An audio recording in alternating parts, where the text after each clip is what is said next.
특별히 다윗과 요셉을 통한 신앙적 교훈을 오늘 그리고 이 시대에 저희들이 받으려고 합니다. 성공하고 나서 더 잘 되는 사람이 있고, 성공하고 나서 그 성공 때문에 무너지고 망가지는 사람들이 더 많다는 사실이죠. 실패하다가 계속 실패로 끝나는 사람도 있고, 실패하다가 승리하고 성공하는 그런 분들도 있죠. 성공한 후에 실패한 다윗의 모습을 우리가 잠시 볼 수가 있습니다. 다윗이 언제 범죄를 했는가, 실패했는가? 광야에서 사울 왕에게 미움받아가지고 쫓겨다닐 때가 아니었다는 거죠. 차라리 사울 왕에게 미움받아서 쫓겨다니고 망명길에 있을 적에는 하나님을 더 찾고 더 기도하고 더 찬송하는 그런 모습이었기에 힘들고 어려운 부분이 있었지만은 그의 영혼은 강해지고 새로워지고 있었다는 거죠. 그런데 승리하고 난 다음에 범죄했다, 그렇게 성경은 보여주고 계시는 거예요. 우리가 승리한 후에, 이긴 후에 어떤 것을 정복하거나 소유하고 가지고 어떤 자리에 앉거나 어떤 권력을, 명예를 가지게 된 다음에 왜 우리들은 쓰러지고 무너지는가? 그 두 가지가 있는데 정욕과 교만 때문이라고 말씀을 해요. 정욕이라고 하는 말은 마음속에 일어나는 여러 가지 욕구를 정욕이라 이렇게 말을 합니다. 내 마음속에서 일어나는 여러 가지 욕구예요. 욕심에 대한 그런 바램들, 이것들이 우리를 망가뜨리고, 또 하나는 교만이라고 하는 이 함정에 우리들이 성공한 이후에 많이들 빠지게 된다는 그런 말씀이죠. 그래서 고린도전서 10장 12절에 하나님은 말씀합니다. 그런즉 선줄로 생각하는 자는 넘어질까 조심하라, 이런 교훈을 주시는 거예요. 선줄로 생각할 때 나 이제는 섰어, 나 이제는 됐어, 나 이제는 가졌거든, 나 이제 그것 정복했거든, 그렇게 선줄로 생각할 때가 가장 위험할 때라는 그런 교훈을 우리에게 주시는 거예요. 두 번째, 이제 요셉에 대한 말씀을 드리면서 오늘은 지금까지 태어나서 제가 목회하면서 처음으로 하는 이런 설교를 제가 드리려고 합니다. 요셉은요, 하나님이 주신 복을 섬김의 기회로 삼는 그런 사람이었다는 거예요. 요셉은요, 성공 이후에도 흔들림이 없었던 사람이죠. 시련을 당할 때에도 흔들리지 않았고, 성공한 이후에도 흔들리지 않는 그런 믿음과 인격을 가진 사람이었어요. 그래서 우리에게 성공과 승리가 있다면은 그 성공을 섬기는 기회로 삼아야 된다. 하나님을 섬기고 사람들을 섬기는 기회로 삼아야 되고, 내 성공을 사명의 기회로 삼아야 된다. 왜 하나님이 나를 살게 하시는가? 왜 내게 건강을 주시는가? 왜 내게 물질적인 넉넉함과 풍요를 주시는가? 왜 내게 남 없는 놀랍고 탁월한 재능을 주시는가? 그것을 가지고 사명의 기회로 삼으라는 거예요. 그렇게 하게 되면 하나님의 기쁨이 되고 내 영혼도 웃고 노래하고 춤출 수가 있다. 리온도로 갑니다. 요셉은 자신이 성공했을 때 자기 자신을 누르고 자기의 삶을 방해했던 그런 사람들, 그런 세력들에게 복수를 하지 않았다, 그렇게 말씀을 하고 있어요. 대개 사람들은요, 어려움을 당할 때 어떤 마음을 가질까요? 니네들 지금 나 우습게 보고 나한테 까불고 있지? 두고 봐. 내가 니네들 꼭 복수하고 말 거야. 대개 사람들이 그런 생각을 가져요.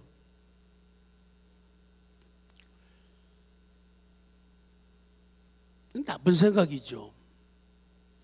옛날에 그런 경우가 있었어요. 교회에서 장로 투표를 하는데 어떤 집사님이 공개적으로 사람들에게 얘기를 해요. 내가 장로가 되면은 목사님을 반대하는 야당이 되겠다고.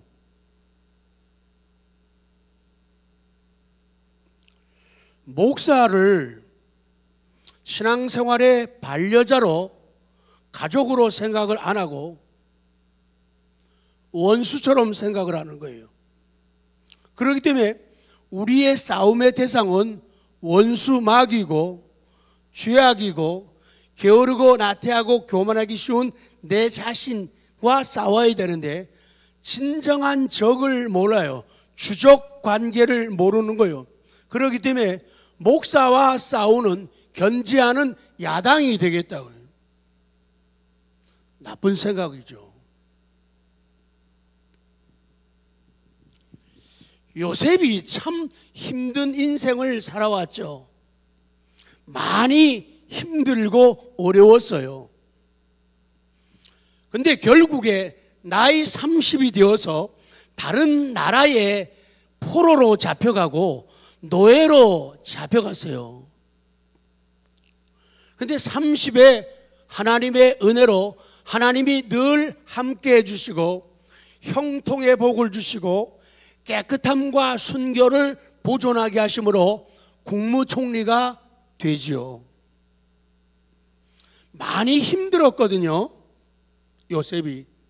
그를 힘들게 하고 눈물 나게 하고 마음이 다치게 할 수 있는 그런 일들, 사건들, 사람들이 됐다 많았어요. 얼마큼 많았다고요? 됐다 많았다고요. 그런데 요셉은요, 결혼을 하면서 총리가 되면서 결혼을 합니다. 그래가지고 아들을 낳았는데 그 첫 아들이 므낫세예요. 므낫세. 41장 51절 시작. 요셉이 그의 장남의 이름을 므낫세라 하였으니 하나님이 내게 내 모든 고난과 내 아버지의 온 집 일을 잊어버리게 하셨다. 그래서 하나님께서 내가 지금까지 당한 고난을 다 잊어버리게 성공하게 하시고 내 집에서 특별히 형들에게 그렇게 미움을 받고 구박을 당하고 천대받으며 살았는데 성공하고 승리하고 회복됨으로 다 잊어버리게 하셨다. 그래서 아들 이름을 그렇게 지은 거예요. 지금까지의 모든 고난과 온 집 일들을 잊어버리고 다 지워버렸다는 거예요. 그래서 바르게 성공한 사람, 바르게 잘된 사람들은 지우개를 가지고 있어요. 뭘 갖고 있다고요? 지우개를 가지고. 그래서 하나님께 영광이 안 되고 자기에게 득이 안 되는 거는 아깝지만은 다 어떻게 해요? 지워버리는 거예요. 그 하나님의 은혜를 따라서 지우는 거예요. 요셉은 자신의 성공과 권력과 남은 인생을 자기를 힘들게 하고 어렵게 했던 사람들을 보복하는 데 사용하지 않았다는 거예요. 얼마 전에 여러분 텔레비전 보셨을 거예요 아마. 경찰대 다니는 젊은 학생이 뭐 마시고요? 술 됐다 많이 마시고요, 취해가지고요 난리를 부리는 거예요. 그래서 신고해가지고 경찰이 출동했어요. 경찰들이 하지마 그랬더니 이놈이 하는 말이요, 까불지만 너희들 다 죽일 거야. 내가 졸업하고 경찰대 졸업하면 뭐 달아요? 하여간 높은 거 달아요. 아마 무궁화 달지 않나? 네. 그러니까 경찰관이 오니까 까불지 마. 나 졸업하면 너 죽어. 이러는 거예요. 이야. 그래서 그 아이 어떻게 됐을까요? 잘렸어요. 정욕과 교만이 삶을 그 경찰대 가려고 얼마나 공부했을까요? 얼마나 노력했을까요? 그렇게 망하려고 뭘 떨어요? 건방을 떨어요. 자기가 무덤을 판다 그 말이죠.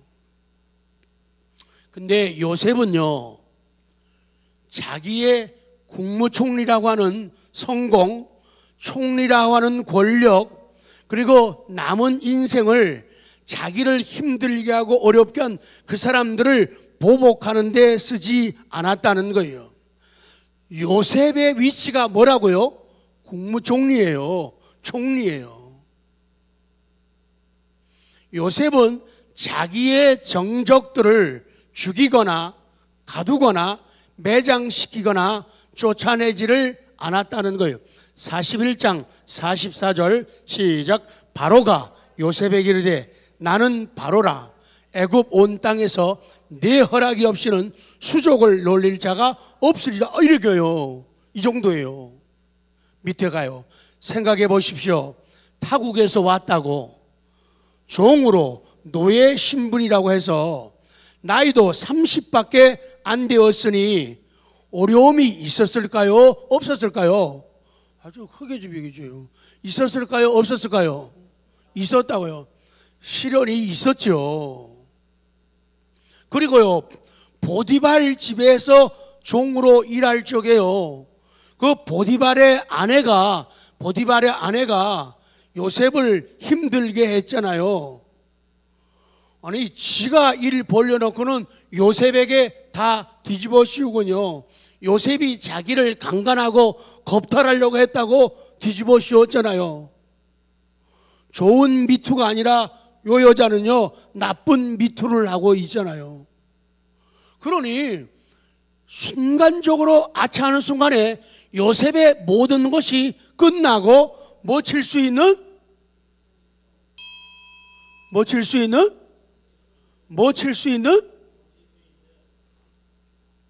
초칠 수 있는 그런 일. 그렇게 나쁜 여자를 만난 거예요. 그러고는 지가 소리를 막 질러대고요. 그리고 감옥에 그래서 갇혔잖아요. 갇혀 있는데 왕궁에서 떡 맡은 관원과 술 맡은 관원이 문제가 있어가지고 감옥에 들어왔는데 요셉이 그들의 꿈을 다 풀어주죠. 하나님의 지혜를 갖고 꿈 풀어주는데 이 술 맡은 관원은 감옥에서 나갈 것이라고 풀어줘요. 그가 고맙다고 하면서 정말로 나갔어요. 내가 은혜 잊지 않겠다고 요셉 자네를 내가 잊지 않을게 그러고 갔단 말이에요. 그런데 시간 가고 세월 가도 이 인간이 연락이 없는 거예요. 핸드폰이 없었구나. 전화를 안 하는 거예요. 아쉬울 때는요, 기도해 주세요. 꿈, 해몽, 이게 무슨 뜻이에요? 나 어떻게 할까요? 갈까요? 말까요? 나 감옥에 있게 돼요? 죽게 돼요? 아니면은 나 나가게 될까요? 그러더니 해결되니까 뭘 안 보여? 코빼기도 안 보여주는 거예요. 그게 인생이에요. 그러니 국무총리가 되었으니 그 술 맡은 가로한테 불러가지고, 야, 너 인간이 어떻게 그러냐? 감옥에서 만날 때는 아쉽다고 나한테 나가서 은혜를 갚게 해놓고 말이야, 너 인간성이 안 됐어. 야, 얘 잘라. 그랬을 거야, 막.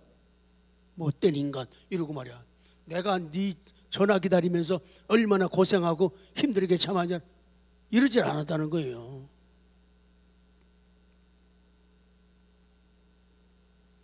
요셉은 다른 사람들, 다른 세력들에게 보복하고 원수를 갚지 않았다. 다니엘도 국무총리 했잖아요. 다니엘도 성경에 그런 기록이 없어요. 참 인자함으로 덕을 가지고 백성들을 다스리고 유익을 줬어요.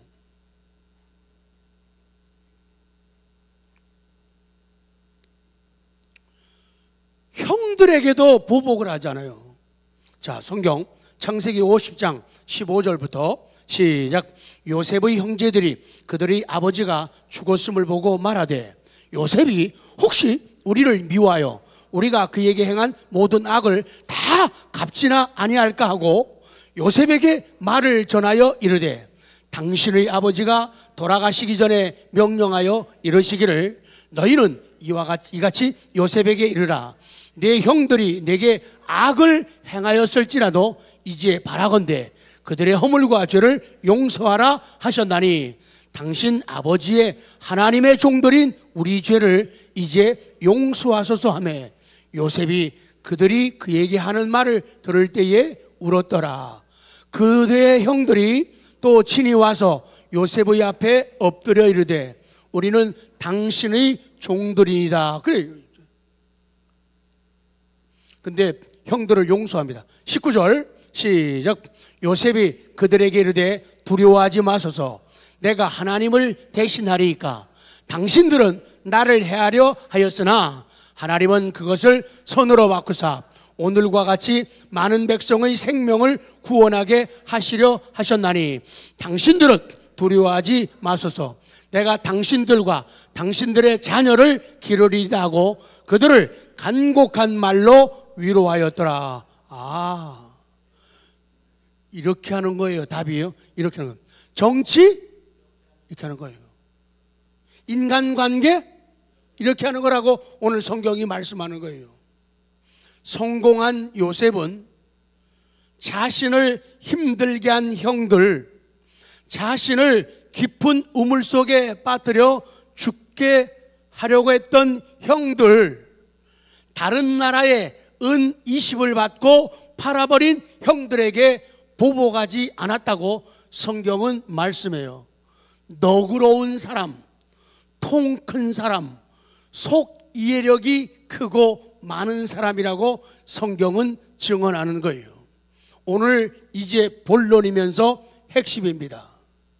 이 성경을 이제 삶 속에 적용을 시키는 거예요.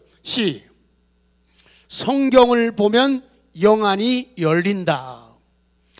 영적인 눈이 열리면 나라가 보이는 거예요. 내 영안이 열려야 우리의 역사가 바로 보이는 거예요. 바로 보이는 거예요.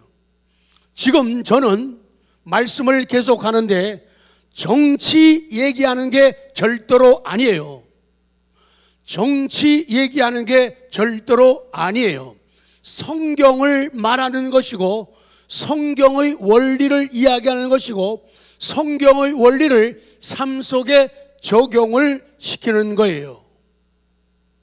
하나님께서 요셉을 통해 우리 대한민국에 무슨 말씀을 주시는가, 그 소리를 우리들이 들어야 된다. 물론 세계 다른 나라들도 우리나라와 비슷합니다. 우리나라의 역사도 그렇습니다.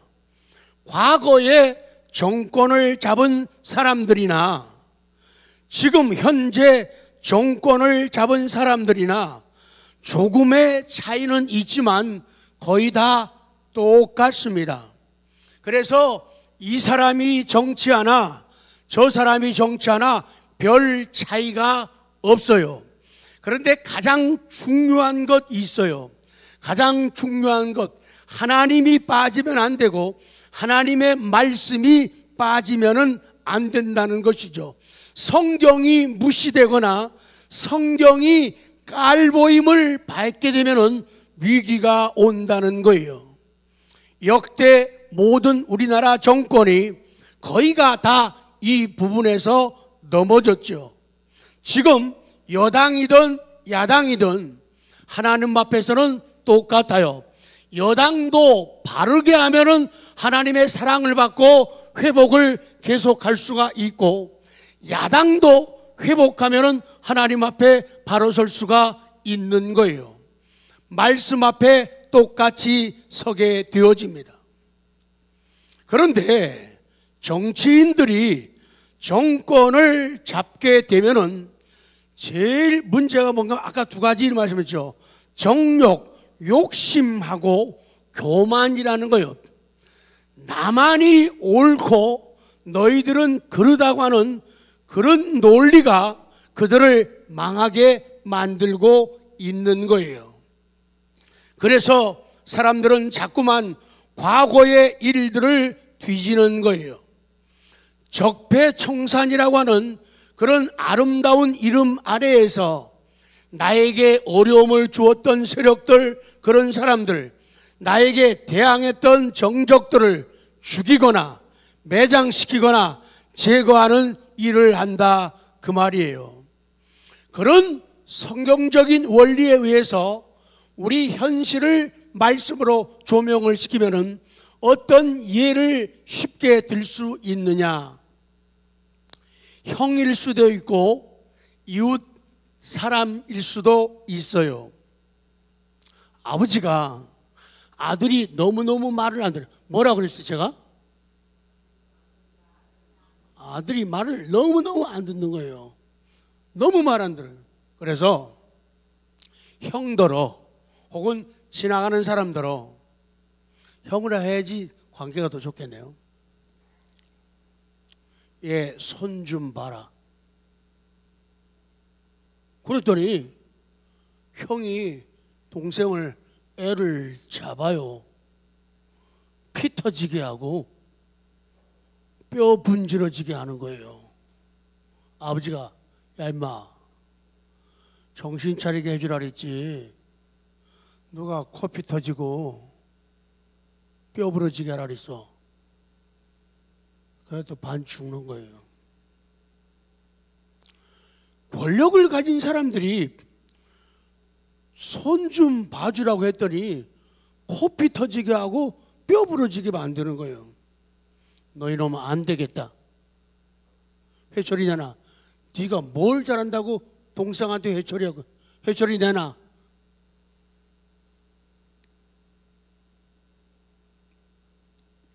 여러분, 오늘 보복하지 않는 그리고 믿음과 사랑으로 정치해 나가는 국무총리 왕 바로 다음에 통치자 이 요셉이요.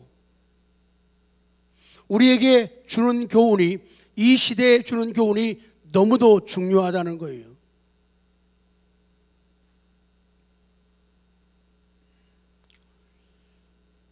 잘못한 사람들, 그 잘못이라는 것은 보는 시각에서 달라요. 텔레비를 보십시오. 여당의 논리에 의하면 야당은 다 죽일 놈들이에요.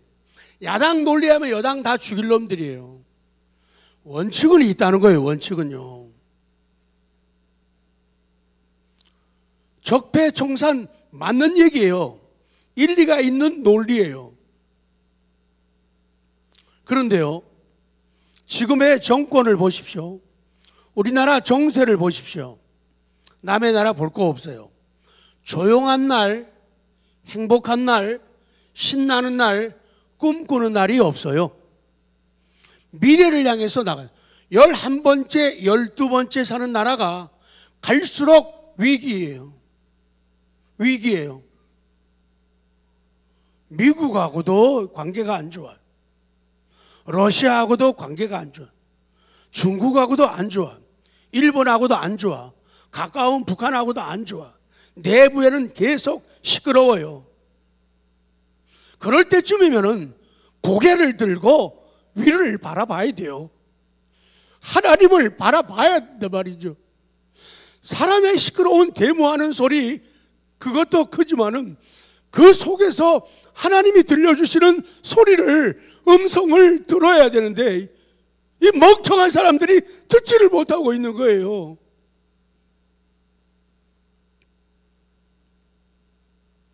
정적들에게 칼을 들어대요.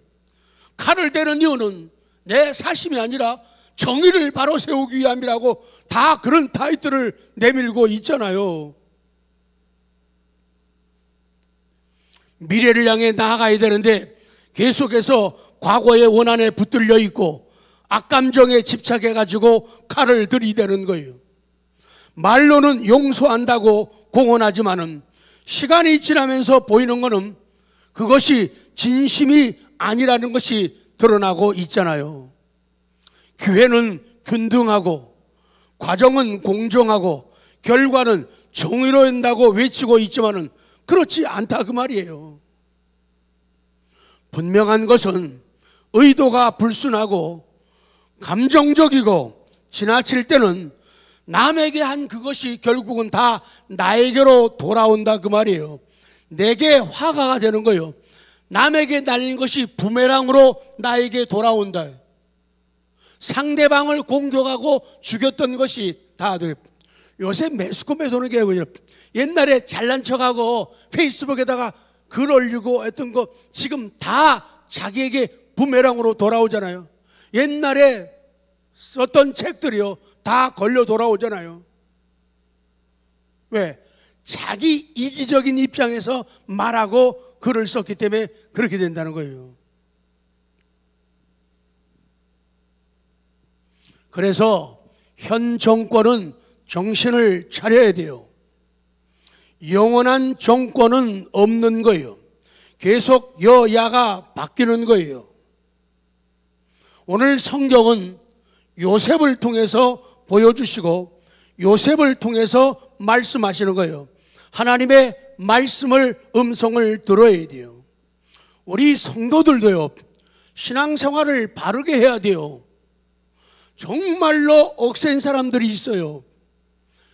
자기 한 번 가진 고정관념들, 정치적인 색깔을 신앙 안에서 절대로 바꿀 생각을 안 해요.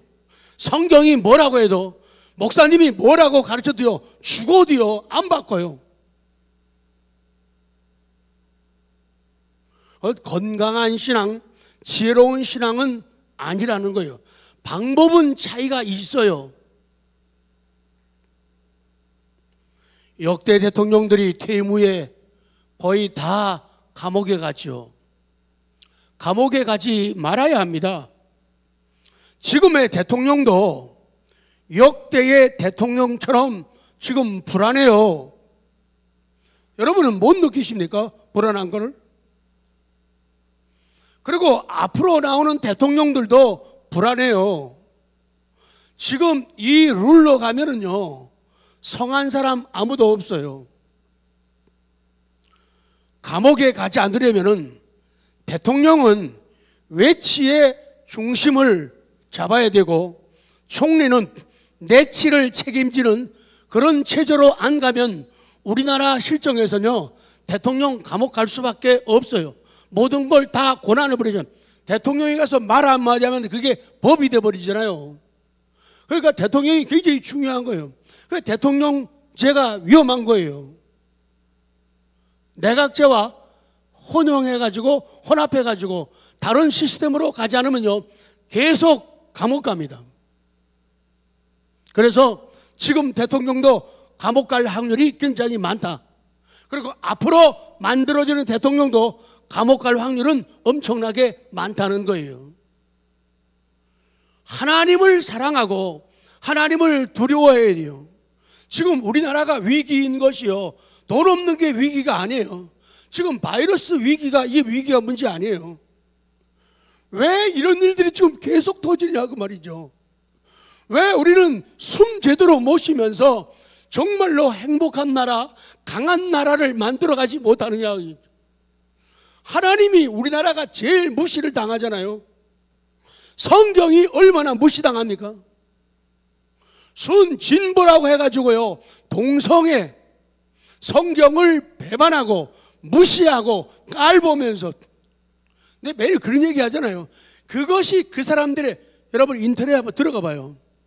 국회의원들이 자기들이 주장하는 것이 뭔가를 한번 확인을 좀 해봐요. 아들이 왔는데 와가지고는 이놈이 우리 아들인데 와가지고 이놈이 뭐라 하면은 아빠 내 여자친구 데리고 왔어 하면서 남자애를 데리고 오는 거예요. 그거를 어떻게 허용하겠다는 거예요. 그 사람들도 웃겨요. 자기 얘기 아니니까요.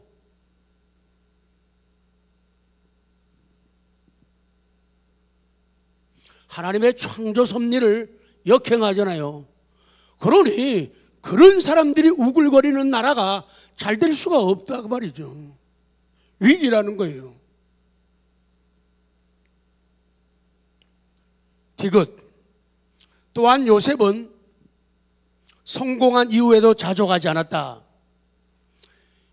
첫 번째 아들 므낫세를 통해서는 하나님이 내 고난, 내 아픔, 집안의 모든 어려움을 다 잊고 지우게 하셨다 하면서 새로운 출발을 하죠. 절대로 감정 분풀이하거나 다 보복하지를 않는 거예요. 또 한 가지 아름다운 게 뭔가 하면은 52절 시작. 차남의 이름을 에브라임이라 하였으니 하나님이 나를 내가 수고한 땅에서 번성하게 하셨다, 그거예요.